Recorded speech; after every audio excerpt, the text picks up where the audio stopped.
ठीक महाभारत शुरू होने से पहले अर्जुन ने अपने अस्त्रों का त्याग कर दिया था और कहा था, हे माधव, मैं ये लड़ाई नहीं लड़ना चाहता हूँ क्योंकि इस लड़ाई के अंदर मुझे मेरे प्रियजनों को मानना पड़ेगा। मुझे मानना पड़ेगा ऐसे अपने लोगों को जो मेरे प्रिय हैं, मेरे गुरु हैं, मेरे शिक्षक रहे हैं। और इन लोगों को मार के धर्म के खिलाफ जाके मैं जो साम्राज्य प्राप्त करूंगा, मैं वो पाना नहीं चाहता हूँ। मैं ये लड़ाई, ये महाभारत नहीं लड़ना चाह रहा होता हूँ। उस वक्त पे कृष्ण ने क्या कहा था अर्जुन से कि अल्टीमेटली वहां पे महाभारत हुई थी। इसी के रिलेटेड में आज का वीडियो है और आज के वीडियो से हम लोग शुरुआत करने जा रहे हैं एक ब्यूटीफुल बुक की समरी के रिव्यू की, जिसका नाम है I am Gita. I am Gita, psychology of Gita, जिसको लिखा है दीप त्रिवेदी जी ने। इस बुक के अंदर हम लोगों के अंदर 18 चैप्टर्स हैं, जिसमें हर एक उन्होंने अध्याय में हर एक श्लोकों का वर्णन किया है और प्रैक्टिकल एप्लीकेशंस दी कि किस प्रकार से गीता का जो सार है वो आज की लाइफ में भी एप्लीकेबल होता है। इस पूरे की पूरी श्रृंखला जो हमने शुरुआत की है, इसके अंदर हम लोग हर एक चैप्टर वाइज को, महाभारत को समझने की कोशिश करेंगे, एक नए नजरिए से समझने की कोशिश करेंगे, उसकी साइकोलॉजी क्या रही थी और समझने की कोशिश करेंगे कि अर्जुन और कृष्ण के बीच की जो संवाद थी वो उस मोमेंट पे उनकी मनोस्थिति क्या रही होगी। बहुत ही ब्यूटीफुल बुक है और ये बुक बेस्ट सेलर रही है क्रॉसवर्ड के अंदर, और ऑलमोस्ट ये 42 वीक्स प्लस बेस्ट सेलर रही है। और आप लोगों ने वोट किया था इस बुक की रिव्यू जर्नी के लिए, तो definitely this is for you. Now without wasting much of the time, आज का वीडियो शुरू करते हैं। ये बुक जो है हमें गीता को एक नए नजरिए से समझना और पहचानना सिखाती है, और इसको बहुत ही खूबसूरत बुक है। और इसको समझने के लिए ना, यहाँ पे दीप त्रिवेदी जी जो है, जो लेखक है, उन्होंने 4 हम लोगों को कंडीशन रखी है। उन्होंने ये कंडीशन लिखी है कि अगर आपको ये बुक की साइकोलॉजी समझनी है ना, तो आपको 4 चीजें समझनी होंगी। सबसे पहली चीज कि आपको आप गीता के प्रति जो भी आपका प्री कंसीव्ड नोशन है कि गीता इस प्रकार से है, आपको वो हटाना पड़ेगा। क्योंकि अगर यहाँ पे जो पूरा बुक है वो आई एम गीता, मतलब गीता खुद आपसे बात कर रही है, इस हिसाब से वो लिखी गई है। और यहाँ पे गीता आपसे कह रही है कि अगर तुम इस बुक को, मतलब मुझे समझना चाहते हो, तो मेरे बारे में जो भी प्री कंसीव्ड नोशन है आपको वो हटाने पड़ेंगे। नंबर 2, वो यहाँ पे जो बात कर रहे हैं वो ये बोल रहे हैं कि यहाँ पे जो ट्रुथ है, आपको उसको भी समझने की कोशिश करना पड़ेगा। यहाँ पे वो बोल रहे हैं कि ट्रुथ है, जो सच्चाई है, वो 3 तरह की होती है। एक जो इटर्नल सच्चाई है, जो जो सत्य है, जो आज भी है, कल भी है और परसों भी रहेगा, उसकी बात की जा रही है। तो उस सत्य को, वो जो सत्य है, उनको अपने साथ लेके चलिएगा। दूसरा जो सत्य है वो ये बोल रहे हैं कि जो एक टाइम एरा सत्य होता है, कि गीता में जो बातें कही गई हैं, या मैं मतलब गीता गीता जो आपसे कह रही है, वहां पे कुछ बातें एक टाइम के लिए ही है, वो एक एरा के लिए ही है। बहुत खूबसूरती से दीप त्रिवेदी जी बोलते हैं कि कृष्ण को अपनी बातों को प्रूव करने के लिए किसी स्क्रिप्चर्स की जरूरत नहीं थी, लेकिन वो अर्जुन था जिसको सबूत चाहिए थे, जिसको स्क्रिप्चर्स चाहिए थे। और गीता के और कृष्ण अर्जुन भगवान के वो वाक्य समझने के लिए उनको प्रूफ चाहिए था। और तीसरा जो है वो पर्सन स्पेसिफिक ट्रुथ है, जो बहुत ही खूबसूरत से उन्होंने एक नरेट किया है एग्जाम्पल के थ्रू, एक स्टोरी के थ्रू, जहाँ पे वो बोल रहे थे कि गौतम बुद्ध के पास में ना एक बार एक आदमी आता है, वो ये बोलता है कि प्रभु, मुझे ना सत्य का ज्ञान लेना है। और वो बड़ा ही गरीब होता है, गरीब इन द सेंस बहुत ही भुखमरी का शिकार होता है एंड ऑल दैट स्टफ। तो वहां पे गौतम बुद्ध बोलते हैं कि वो तुम्हें मैं चुटकी भर में दे दूंगा, लेकिन तुम जाओ पहले, और पहले ना खा पी के आओ आराम से, तुम थोड़ा सेहत वेहत बना के आओ, उसके बाद हम बात करेंगे। उनके जो शिष्य होते हैं वो ऑब्जर्व कर रहे होते हैं।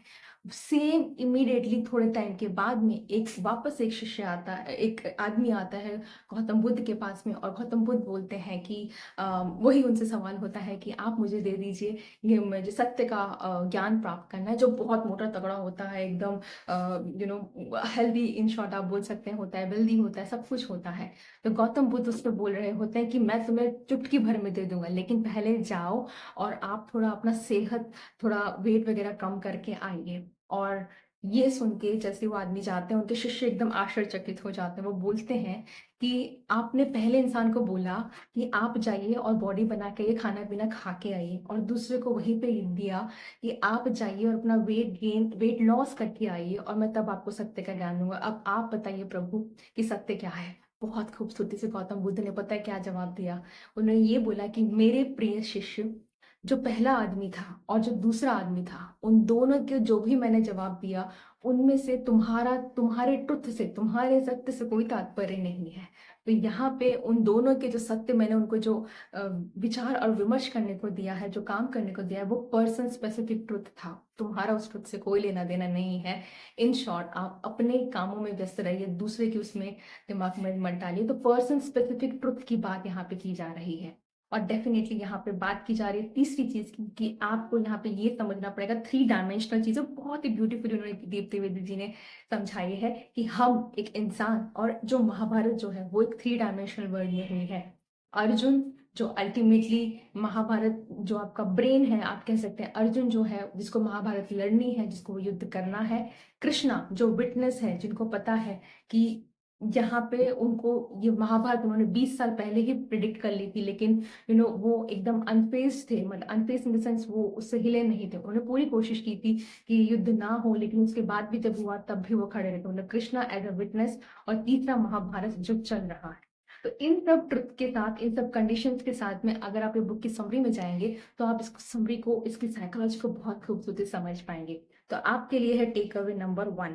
वीडियो पॉज कीजिए और लिखिए, अपनी जर्नल में लिखिएगा या अपनी बुक में लिखिएगा कि गीता के प्रति आपके क्या प्रीकंसीव्ड नोशन है, कृष्णा के प्रति आपके क्या प्रीकंसीव्ड नोशन है, किस प्रकार से आपने गीता को आज तक जितना सुना है गीता के बारे में, जितना समझा है गीता के बारे में, आप क्या सोचते और समझते हैं। यही एक्सरसाइज उन्होंने दी है दीप त्रिवेदी जी ने गीता के चैप्टर नंबर 1 से पढ़ने से पहले। अब आते हैं चैप्टर नंबर 1 की समरी में, जो बहुत ही खूबसूरती से बताया गया है।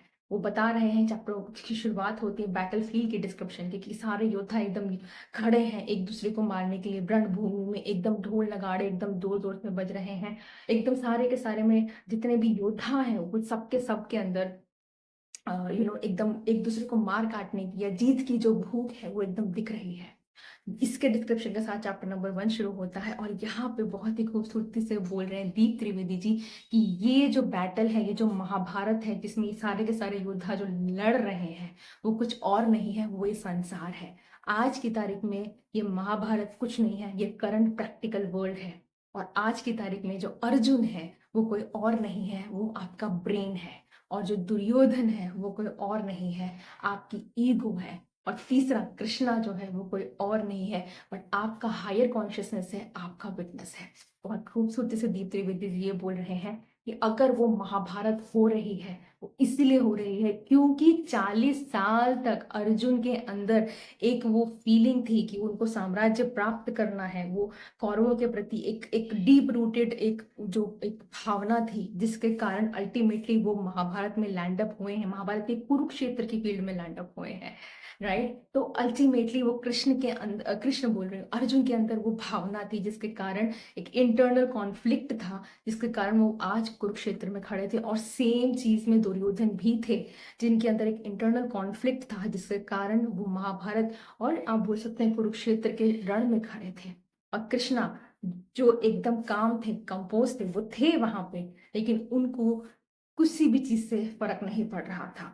तो यहाँ पे ऑथर जी आपसे ये बोलना चाहते हैं कि इस लाइफ के अंदर अगर आप किसी भी स्ट्रगल से आप कर लड़ रहे हैं ना, आपके एक्सटर्नली लाइफ के अंदर, जो भी वर्ल्ड के अंदर जो भी चीजें आपकी लाइफ में इस वक्त जो महाभारत चल रही है, जो फाइट चल रही है, वो इसीलिए चल रही है क्योंकि देयर इज अ कॉन्फ्लिक्ट आपके अंदर, आपके दिमाग के अंदर और आपके ईगो के अंदर, आपके ब्रेन और आपके ईगो के अंदर कॉन्फ्लिक्ट है। कॉन्फ्लिक्ट किससे है? कृष्णा से है। आपका ब्रेन और आपका ईगो डेफिनेटली दोनों एट वॉर तो है ही हैं, और ये दोनों सहमत नहीं करते हैं आपकी आत्मा से, आपकी हायर कॉन्शियसनेस से। और इंटरनल कॉन्फ्लिक्ट की वजह से ही यहाँ पे आप महाभारत लड़ रहे हैं, ठीक अर्जुन और ठीक दुर्योधन की तरह। तो बहुत खूबसूरती से दीप त्रिवेदी जी ने बोला है कि लाइफ के अंदर जो भी प्रॉब्लम्स होती हैं, टेक अवे नंबर 2, कि लाइफ के अंदर जो भी आपकी आउटर स्ट्रगल्स हैं वो इसीलिए है कि कहीं ना कहीं आपकी इंटरनल स्ट्रगल है। इसी के आगे कैरेक्टर्स को और बांधते हुए वो बहुत खूबसूरती से बात कर रहे होते हैं। दुर्योधन की और संजय की बात आती है। दुर्योधन जो है, दुर्योधन बोले धृतराष्ट्र की बात आती है, जो नेत्रहीन है, लेकिन नेत्रहीन होने के बावजूद भी उनके अंदर एक बहुत उत्सुकता है, वो बहुत जिज्ञासा है, वो बहुत इन्वॉल्व है संजय से ये पूछने के लिए कि मुझे बताओ, मुझे पल पल का तुम वर्णन करो कि कुरुक्षेत्र में क्या चल रहा है, मेरे बेटों के साथ में क्या हो रहा है, मुझे सब कुछ बताओ ताकि मेरे को पता चलता रहे। और इसके ऊपर बहुत सटीक बात दीप त्रिवेदी जी ने कही है कि दुर्योधन जो होते हैं, धृतराष्ट्र, सॉरी, धृतराष्ट्र जो होते हैं वो उनका बिहेवियर इसलिए ऐसा होता है क्योंकि वो नेत्रहीन होते हैं। और कोई भी व्यक्ति जो नेत्रहीन होगा, साइट से, ब्रेन से या नॉलेज से, मतलब कोई भी इंसान जो एक्चुअली नेत्रहीन है, विज़डम के अलावा, नॉलेज के अलावा या ब्रेन के अलावा, उसको हमेशा दूसरों की लाइफ में ही रुचि रहेगी, ठीक धृतराष्ट्र की तरह।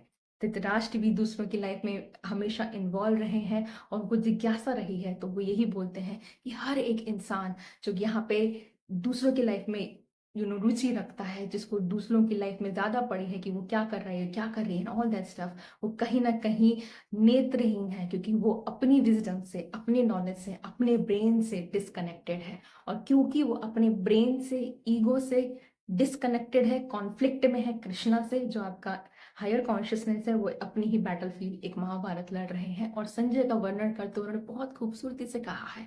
संजय जो एक विविड विवरण दे रहे हैं कुरुक्षेत्र की भूमिका, वो ये बताते हैं कि संजय और कोई नहीं है, आपकी दीर्घ दृष्टि है, आपकी इंट्यूशन है। संजय को सब कुछ इसलिए दिख पाता है क्योंकि संजय की एक इंट्यूशन पावर बहुत हाई होती है। और यहाँ पे दीप त्रिवेदी जी आपको यही बताते हैं कि इस बुक की समरी के साथ में आप जैसे जैसे आगे बढ़ते जाएंगे, इस गीता की जो हमने जर्नी शुरू की उसके साथ आगे बढ़ते जाएंगे, तो नॉट ओनली आपके अंदर जो संजय, आपकी इंट्यूशन पावर से वही स्ट्रांग नहीं होती जाएंगी, बल्कि आपका ट्रांसफॉर्मेशन होगा अर्जुन से लेके, दुर्योधन से लेके और कृष्णा से मिलन होगा विटनेस करने की। तो ये चैप्टर 1 की समरी, और एक बहुत ही खूबसूरत इन्होंने इंसिडेंट्स बताया है जो मैं आपके साथ डेफिनेटली शेयर करना चाहूंगी। वो ये बताते हैं कि जब युद्ध होने वाला होता है, जब एकदम एकदम खड़े हैं राजा महाराजा पूरे के पूरे एक दूसरे को मार देने के लिए, काट देने के लिए, वो राज्य जीतने के लिए विदाउट कॉन्सिक्वेंसेस सोचे बिना, ठीक उसी समय जो अर्जुन होते हैं वो ये बोलते हैं कृष्णा से, जो उनके चैरियट होते हैं, जो उनके सारथी होते हैं, कि आप रणभूमि के एकदम मध्य में जाके मेरा रथ खड़ा कीजिए। और जब वो मध्य में रथ खड़ा करते हैं तो वो मूल्यांकन करते हैं कि दुर्योधन की सेना कितनी है। यहाँ पे ये बताते हैं दीप त्रिवेदी जी कि आपका ब्रेन जो है वो हमेशा, कोई भी लाइफ के चैलेंजेस आएंगे, कुछ भी प्रॉब्लम आएगी या कोई भी स्ट्रगल आएगी, वो एक ना एक बार मूल्यांकन करेगा ही करेगा कि इसके क्या कंसिक्वेंसेस होंगे। जबकि ईगो जो होगी वो हमेशा कूद पड़ती है, दुर्योधन जो है वो हमेशा कूद पड़ता है, और इसीलिए उसका हमेशा विनाश ही होता है, ईगो का हमेशा विनाश ही हो रहा होता है। तो ये बहुत ही खूबसूरत उन्होंने संरचना की है, जहाँ पे हर एक कैरेक्टर को उन्होंने आप आपकी लाइफ में किस प्रकार से जी रहे हैं उसके बारे में बताया है। और एक और बहुत खूबसूरत सा वाक्य जो इन्होंने इंसिडेंस किया है, ये जाके बाहर देखने के बाद में कृष्ण जो होते हैं वो एकदम से कृष्णा के पास आके अर्जुन जो होते हैं कृष्णा के पास आके बोलते हैं कि माधव, मैं ये लड़ाई नहीं लड़ना चाहता हूँ, क्योंकि धर्म मुझे इसका परमिशन नहीं देता है, मैं धर्म के खिलाफ नहीं जाना चाहता हूँ। और इनमें मुझे बहुत सारे अपने शिक्षकों को, अपने अपनों को मानना पड़ेगा, तो मैं ये लड़ाई अब नहीं लड़ना चाहता हूँ। इन लोगों के लिए मैं तीनों के तीनों वर्ल्ड जो है मैं वो जीत के दे सकता हूँ, और इन लोगों को मुझे मार के जो साम्राज्य प्राप्त होगा, मुझे ऐसे साम्राज्य में कोई रुचि नहीं है। और यही कहते हुए अर्जुन जो होते हैं वो अपने सारे के सारे अस्त्र जो होते हैं वो नीचे रख देते हैं माधव के सामने, और यहीं पे एंड होता है चैप्टर नंबर 1 का। तो ये था हमारा चैप्टर नंबर 1 दीप त्रिवेदी जी की उससे, और एंड में उन्होंने बहुत प्रैक्टिकल एप्लीकेशंस दी है आपके लिए।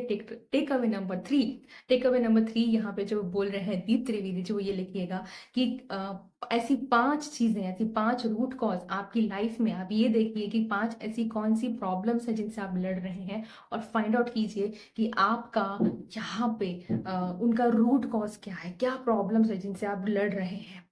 और सेकेंड थिंग जो है आपके लिए कि ये पूरी की पूरी कहानी सुनते समय आपके मन के इमोशंस क्या थे, आप किसकी तरफ थे, आप दुर्योधन की तरफ थे, आप कृष्णा की तरफ थे, या तो फिर आप अर्जुन की तरफ थे। अपने अंदर, आपके अंदर वो जो फीलिंग आई ना, ये जो जो विचार आए कि मेरे को इसका पक्ष लेना चाहिए, इस वक्त आपके ब्रेन का या इस वक्त आपके बॉडी का वो पार्ट, मतलब वो कृष्णा, अर्जुन या दुर्योधन, वो सबसे ज्यादा डोमिनेट कर रहा है। तो अपनी लाइफ के स्ट्रगल्स को मूल्यांकन कीजिए कि मेरे को अपनी लाइफ की स्ट्रगल्स जो एक्सटर्नली मैं बाहर देख रही हूँ, वो कहीं ना कहीं इंटरनली, और इनको डील करने के लिए मुझे कैसे आगे बढ़ना चाहिए। So that's all for today's summary chapter number 1। Video पसंद आया है तो डेफिनेटली किसी न किसी के साथ शेयर कीजिएगा जो इस वक्त लड़ रहा है एक इंटरनल लड़ाई।